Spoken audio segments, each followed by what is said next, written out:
In this video, I will be showing how to configure the DRIVE-CLiQ topology for the SINUMERIK 1 CNC system configured thus far in the example project. Within the project tree, there is still a warning symbol next to the SINUMERIK 1 in the control electronics section. This warning says that the DRIVE-CLiQ topology is not complete. The next few steps will show how to satisfy these requirements. First, click on the SINUMERIK 1 in the Control Electronics section, and then navigate to the DRIVE-CLiQ Topology section. The diagram in the middle contains the controller, the SmartLine module, and the motor modules with their motors. And there are currently 0 connections between any of these devices. The DRIVE-CLiQ Rules section on the right updates as the topology is configured. The easiest way to make the correct connections is to click on the Generate Standard Cabling button. The diagram then updates with the generated connections. Scroll down to the details for each connection in the DRIVE-CLiQ Connections table. The motor module order on the rack was already defined, so TST automatically uses that information to calculate the recommended cable lengths between each motor module.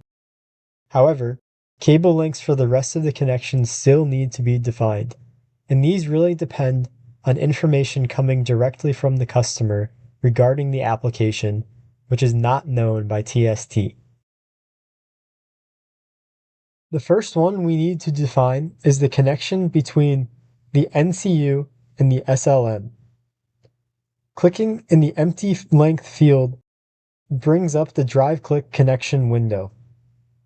There's already a default cable selected in this window, which is 1.2 meters long. Select this one by clicking OK. The other 4 connections are for the motor encoders to their respective motor modules. We had previously defined lengths of 10 meters for the power connection cables between the motors and their motor modules. So we will make each of these DRIVE-CLiQ connections the same length. For each connection, click on the empty field, change the length to 10 meters, choose the trailable cable, and click OK.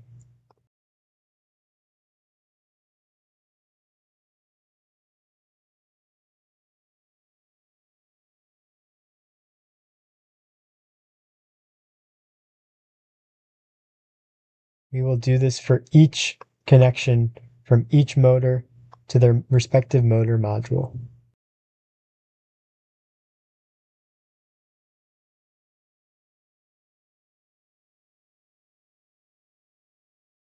Now we have defined each cable for each connection that was generated when we clicked the Generate Standard Cabling button.